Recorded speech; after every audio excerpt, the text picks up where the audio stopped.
Eh bien, nous abandonnons quelques instants Château-Ponsac pour aller à Tulle, où la majorité et l'opposition se disputent la mairie.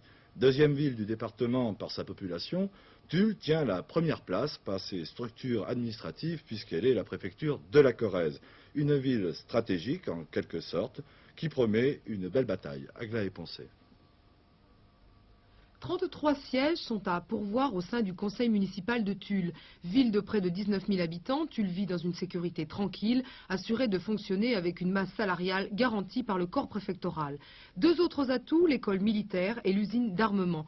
Un handicap toutefois pour la ville, la topographie des lieux mouvementés. Les deux têtes de liste établissent le bilan des 6 dernières années d'action municipale.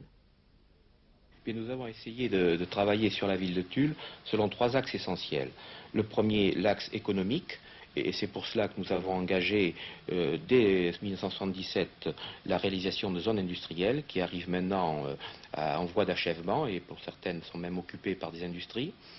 Le deuxième axe, c'était chercher à doter la ville de Tulle des grands équipements qui lui faisaient défaut.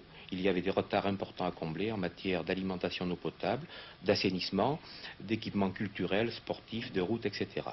Et le troisième axe, c'était aussi de satisfaire la demande qui provient des quartiers habituellement et qui concerne les multiples travaux à accomplir que nous avons essayé de satisfaire au mieux de l'intérêt des gens. Nous sommes parfaitement conscients de la fragilité de Tulle, mais nous déclarons que le bilan laissé par la municipalité sortante n'est pas bon. Par exemple, j'observe que la population de Tulle ne s'élève plus qu'à 18 800 habitants. C'est le reflet malheureux d'un échec économique. Sur le plan culturel, c'est exactement la même chose. L'idéologie a fait que la municipalité sortante a voulu contrôler, organiser, diriger la vie des associations. Ça n'est pas bon non plus. Sur le plan social, nous constatons que des gens qui croient détenir le monopole du Caire ont finalement très peu investi dans ce domaine.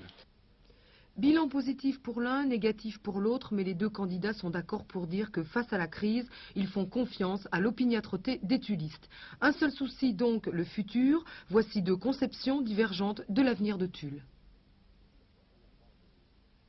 Bien, je crois que c'est comme il se doit, à la fois une poursuite de ce qui est déjà engagé. Nous avons des projets importants encore à réaliser en matière d'équipement, mais nous voudrions aussi, bien sûr, innover, aller dans un sens différent qui est possible maintenant, qui ne l'était pas en 1977, et je pense singulièrement à l'amélioration du cadre de vie, tout ce qui concerne les places piétonnes, les rues piétonnes, l'esthétique générale de la ville, les problèmes de stationnement, toutes choses qui maintenant sont possibles alors qu'elles étaient en 1977 une certaine forme de luxe eu égard aux besoins importants qu'il y avait à satisfaire.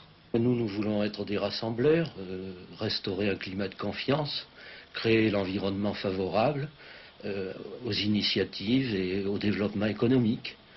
Nous redonnerons toute leur autonomie aux associations, car il importe qu'au sein des associations, la personne humaine ne soit pas étouffée. Nous irons au-devant de toutes les misères, nous les soulagerons. Et dans ce domaine, nous essaierons d'investir un peu plus que ne l'a fait la municipalité actuelle.